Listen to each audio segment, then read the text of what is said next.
Hello dear aspirants, welcome to the official YouTube channel of zenith academy. আমি Shantanu sir. আজকের ভিডিওতে তোমাদের dialogue writing নিয়ে আমি কিছু কথা বলবো এবং একটা ডায়ালগ রাইটিং এর তোমার এক্সাম্পল তোমাদের দেখাবো, মানে কিভাবে ডায়ালগ লিখতে হয় আর কি। তোমার ডায়ালগ নিয়ে অনেকেরই অনেক রকম কোয়েশ্চেন আছে এবং সব থেকে বড় ব্যাপার হচ্ছে ডায়ালগ অনেকেই তোমরা প্র্যাকটিস করো না, কারণ প্রত্যেক বছর ডায়ালগ আসে না। কিন্তু প্রিভিয়াস ইয়ারের কোয়েশ্চেন দেখবে ডায়ালগ রাইটিং কিন্তু এসছে। এটা কম্পোজিশনের সঙ্গে অর থাকে, অর্থাৎ হয় কম্পোজিশন নাহলে ডায়ালগ। তো বেশিরভাগ সময় কম্পোজিশন আসে, যেটা আমরা এসে লিখি, কিন্তু ডায়ালগটা তোমাদের প্র্যাকটিস করতে হবে। কারণ হচ্ছে কম্পোজিশন যদি তোমার যে কোনো টপিক দিক সেটা যদি তোমার জানা থাকে তুমি কিছু লিখতে পারবে, কিন্তু ডায়ালগের যে ফরম্যাটটা একদম আলাদা, এটা তুমি আগে থেকে প্র্যাকটিস না করলে কিছুই লিখতে পারবে না। কারণ ডায়ালগ এই ট্রান্সলেশন, কম্পোজিশন, তারপরে তোমার প্রেসি, লেটার, এগুলোর থেকে টোটালি ডিফারেন্ট। কারণ এখানে তোমাকে এটা it's a part of conversation, অর্থাৎ তোমাকে দুটো ক্যারেক্টারের মধ্যে দুজন দুজনের সঙ্গে কমিউনিকেট করছে, এইটা তোমাকে লিখতে হবে। এবং সব থেকে বড় চ্যালেঞ্জ হচ্ছে এখানেই যে ধরো তুমি দুটো ক্যারেক্টার নিয়ে লিখছো, দুটো বন্ধু এক্স আর ওয়াই, কারণ তুমি পার্সোনাল কোনো রকম নাম তুমি দিতে পারবে না। তারপরে এক্সও তুমি, ওয়াইও তুমি। এই জায়গাতে কিন্তু প্রবলেমটা হবে, কারণ দুজনের মধ্যে যদি কনভারসেশন হয়, দুজন আলাদাভাবে থাকে, তখন ধরো আমার সঙ্গে তোমার কনভারসেশন হচ্ছে, আমি আমার কথা বলছি, তুমি তোমার কথা বলছো, কোনো অসুবিধা হয় না। কিন্তু যখন আমার কথাও তোমাকে লিখতে হচ্ছে, তোমার কথাও তোমাকে লিখতে হচ্ছে, সেই জায়গায় প্রবলেম হবে। এবং বেশিরভাগ ক্ষেত্রে দেখা যায় তুমি নিজেকে ধরো এক্স এর জায়গায় বসিয়েছো আর ওয়াই আর একটা বন্ধু, এবার তুমি এক্স এর কথাটা বেশি করে লিখে যাচ্ছ, যেহেতু ওটা তুমি, আর ওয়াইটা কিন্তু উইক হয়ে যাচ্ছে। এটা করলে হবে না, প্যারালালি দুটো ক্যারেক্টারকে তোমার ডেভেলপ করতে হবে। এবং এরকম যেন না হয় একটা লেখা, একজনের স্পিচ অনেক লেন্দি হয়ে গেল, একজনের স্পিচ খুব ছোট হয়ে গেল, এটা করা যাবে না। তো এইটা সব থেকে বড় চ্যালেঞ্জ, যেটা তুমি রেগুলার প্র্যাকটিস না করলে করতে পারবে না। তো বেশি কথা না বাড়িয়ে আমি একদম স্ট্রেট একটা তোমাদের আনসার দেখাচ্ছি। একটা ডায়ালগ আমি যেটা লিখেছি, তো সেটাই তোমাদের দেখাচ্ছি, এবং সিম্পল লুসিড ল্যাঙ্গুয়েজে লেখা আছে, তোমরা দেখো। তারপরে আমি বাকি কথাটা তোমাদের বলছি। আর যারা এখনো পর্যন্ত আমাদের হোয়াটসঅ্যাপ গ্রুপে অ্যাড হওনি, তোমরা ডেসক্রিপশনে দেওয়া লিঙ্কে ক্লিক করে তোমরা অ্যাড হয়ে যেতে পারো আমাদের অফিসিয়াল হোয়াটসঅ্যাপ গ্রুপে। এবং আপকামিং যে ভিডিওগুলো থাকবে সেখানেও কিছু আমি মেন্স ওরিয়েন্টেড ক্লাস করাবো। তো চলো সময় নষ্ট না করে দেখে নেওয়া যাক ডায়ালগ রাইটিং কিরকম। আমি এখানে একটা তোমাদের হবির ওপরে একটা ডায়ালগ বলছি, দুটো বন্ধুর মধ্যে ডায়ালগ, মানে কথোপকথন হচ্ছে হবির ওপরে। তো প্রথমে আমি একজনকে এক্স ধরলাম। তো এক্স বলছে, দেখো, যে hi Y, why are you sitting in the scorching sun? What are you doing?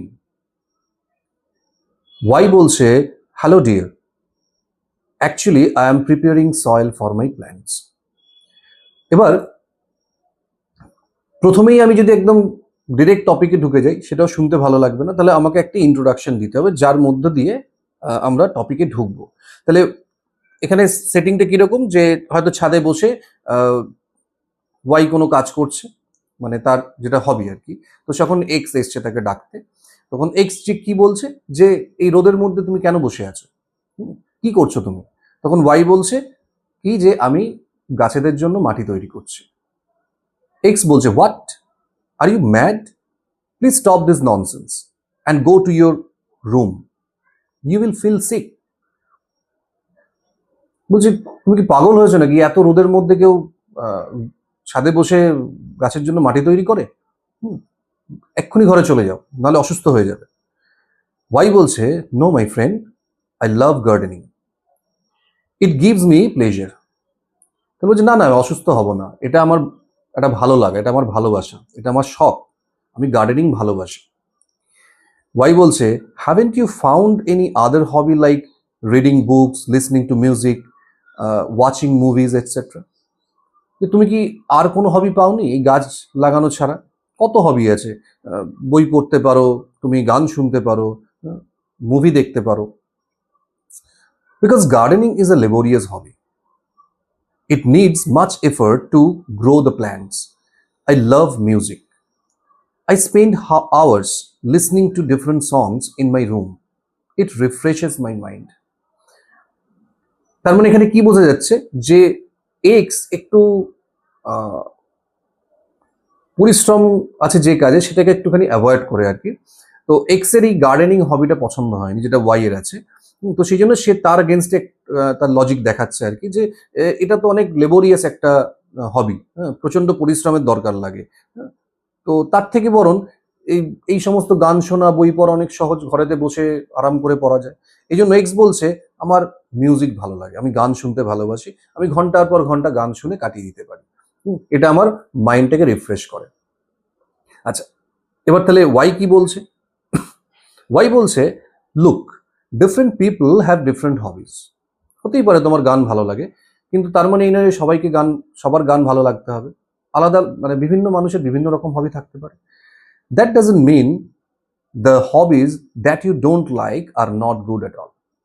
তার মানে কিন্তু এই নয় যে তোমার যে হবিটা ভালো লাগে না সেটা খারাপ। এটা তো হতে পারে না। I think there must have something creative in your hobbies. আমার কি মনে হয়? ওয়াই বলছে, আমার মনে হয় যে তোমার যেটাই হবি থাক না কেন তার মধ্যে একটা ক্রিয়েটিভিটি থাকলেই হবে। I spend hours taking care of my plants and preparing their food and soil. তাহলে আমি কি করি? তুমি যেমন ঘন্টার পর ঘন্টা বসে বসে মিউজিক শোনো, অর্থাৎ গান শোনো, আমি সেরকম ঘন্টার পর ঘন্টা গাছেদের যত্ন করে কাটিয়ে দিতে পারি। এটা আমার ভালো লাগে। In this way, I give life to the plants which save our environment. তাহলে এইভাবে আমি গাছেদের জীবন দিচ্ছি, গাছেদের বাঁচাচ্ছি, এবং গাছেরা কি করছে? আমাদের পরিবেশ বাঁচাচ্ছে। তার মানে ইনডিরেক্টলি আমি কিন্তু পরিবেশটাকে বাঁচাচ্ছি, পরিবেশের ভালো করছি আমি। তো এটা একটা ভালো কাজ। Do you found any creativity in listening to music? এই যে তুমি গান শোনো, এর মধ্যে কি কোনো ক্রিয়েটিভিটি আছে? ওয়াই প্রশ্ন করছে। তাহলে এক্স কি বলছে? No, it doesn't encourage my creativity but gives me peace of mind. হ্যাঁ, এটা আমার ক্রিয়েটিভিটি সেরকম কিছু নেই গান শোনার মধ্যে, কিন্তু এটা আমাকে শান্তি দেয়, মানসিক একটা শান্তি দেয়। কিরকম? It helps me reduce my stress after a long days work. আমি যখন সারাদিন কাজ করে ক্লান্ত হয়ে ফিরি, তখন এটা আমাকে একটা মানসিক শান্তি দেয়, আমাকে স্ট্রেস ফ্রি করে। আচ্ছা, এবার অলরেডি অনেকটা শব্দ আমরা লিখে ফেলেছি। তো এবার আমরা কি করব? কনক্লুশনের দিকে আসতে হবে, কারণ ওয়ার্ড লিমিট যে খুব বেশি তা নয়। হয়তো তোমাকে 250 ওয়ার্ডের মধ্যে লিখতে হবে, যদি ওখানে ওয়ার্ড কিছু বলা থাকে না, তো খুব বেশি লেন্দি করা যাবে না। এবার আমাদের আস্তে আস্তে কনক্লুশনের দিকে আসতে হবে, কারণ নাহলে কথা তো চলতেই থাকবে, এটা শেষ হবে না। তো সেই জন্য এবার আমরা কি লিখবো দেখো। এবার ওয়াই বলছে, well, if you feel happy with your hobby then I have no objection. তোমার এই হবিতে তুমি যদি ভালো থাকো, সুখে থাকো, আনন্দে থাকো, তাহলে আমার এটা নিয়ে কোনো অবজেকশন নেই। In my opinion, one should choose a hobby which can make one happy, that's all. আমার মনে হয় যে যেই হবিটাই চুজ করুন না কেন, যার যে হবি থাক না কেন, সেটা যেন তাকে সুখে রাখে, মানে খুশি রাখে আর কি, তাহলেই হবে। ওয়াই বলছে, yes my friend, you are right. Okay, carry on with your work. I will not disturb you. I will be I will be waiting to see lots of beautiful flowers in your garden very soon. তো এক্সও কিন্তু Y এর কথাটা মেনে নিল। তাহলে এখানেই দেখো কথা শেষ হচ্ছে। তাহলে তখন সে কি বলছে? হ্যাঁ, তুমি যেটা বলেছো ঠিক বলেছো, ঠিক আছে, তুমি তোমার কাজ করো, আমি তোমাকে ডিস্টার্ব করবো না, এবং আমি অপেক্ষা করে থাকবো তোমার এই বাগানে সুন্দর সুন্দর ফুল দেখার জন্য। I am leaving now, see you soon, bye. যেবার আমি আসি তাহলে বলে ওয়াই, এক্স লিভ করে যাচ্ছে, ওয়াইও বললো বাই ডিয়ার। তো এটা একটা কনভারসেশন হলো। তো এখানে দেখো আমরা যে কনভারসেশনটা এখানে করলাম, তোমাদের বললাম যে তোমরা তোমাদের মতো করে লিখতে পারো।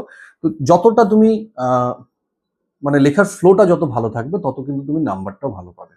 তো এই জায়গাটা আমাদের কিন্তু একটুখানি মাথায় রাখতে হবে। তাহলে কনভারসেশন লেখার সময় আমাদের কয়েকটা বেসিক ব্যাপার মাথায় রাখতে হবে, যে লেখাটা খুব লাইভলি হবে, মানে একটা প্রাণবন্ত ব্যাপার থাকবে, যেন মনে হয় যে তোমরা দুজনের মধ্যে কথা বলছো, যেন এটা না মনে না হয় যে লেখা হচ্ছে।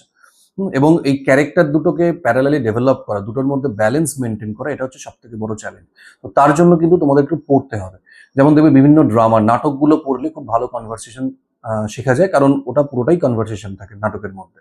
তো ওই জায়গাটা আমাদের একটু মেনটেন করতে হবে, কারণ অন্যান্য রাইটিং এর থেকে এটা একদম আলাদা।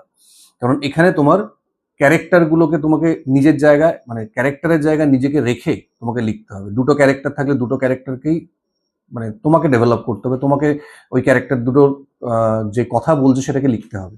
তো এক্সও তুমি, ওয়াইও তুমি, এই জায়গাটা একটা সব থেকে বড় সমস্যা হবে। তো সেই জন্য এখন থেকে একটু পরে রেগুলার প্র্যাকটিস করতে থাকো। আর কোনো বম্বাস্টিক ওয়ার্ড ইউজ করার দরকার নেই কনভারসেশনের ক্ষেত্রে। বেশি কমপ্লেক্স সেন্টেন্স মানে স্ট্রাকচার ইউজ করবে না, কমপ্লিকেটেড করবে না আননেসেসারিলি। যত সহজ সরলভাবে লিখতে পারবে তত কিন্তু তোমার লেখাটা ভালো লাগবে পড়তে। তো এইগুলো একটুখানি মাথায় রাখবে। ওয়ার্ড লিমিট তো আমি আগেও বললাম, কিছু বলা থাকে না। তো খুব বড় যেন না হয়, খুব ছোট যেন না হয়, তো একটু মাঝামাঝি তোমাকে লিখতে হবে। এবং ইন্ট্রোডাকশন অ্যান্ড কনক্লুশন এই দুটো কিন্তু খুব ইম্পর্টেন্ট। তো এইগুলো একটু মাথায় রেখে তোমরা যদি লেখো, আশা করি তোমরা ভালো নাম্বার পাবে। আমি বলছি না এবছর তোমার ডায়লগ আসবে, কিন্তু যদি আসে, তোমরা যদি প্র্যাকটিস না করো তখন কিন্তু কিছু লিখতেই পারবে না। কারণ এসে তবুও কিছু লেখা যায়, টপিকটা জানা থাকলে কিছু লেখা যায়, কিন্তু ডায়ালগের ক্ষেত্রে এটা একটা বড় সমস্যা। তোমরা যদি আগে থেকে প্র্যাকটিস না করো কিছু লিখতে পারবে না। তো এখন থেকে একটু প্র্যাকটিস করো, আশা করি তোমাদের লেখাটা ইমপ্রুভ হবে। আর কোনো টপিক যদি তোমাদের মনে হয় যে এই টপিকের উপর ভিডিও দরকার, তোমরা বলবে, আমি চেষ্টা করবো তার উপর ভিডিও বানানো। তো আপকামিং ভিডিওগুলোতে আমি মেন্সের উপর আরো কিছু তোমাদের ক্লাস বানিয়ে দেবো। তো আজকের জন্য এটুকুই। নেক্সট ক্লাসে দেখা হচ্ছে নতুন আর একটা টপিক।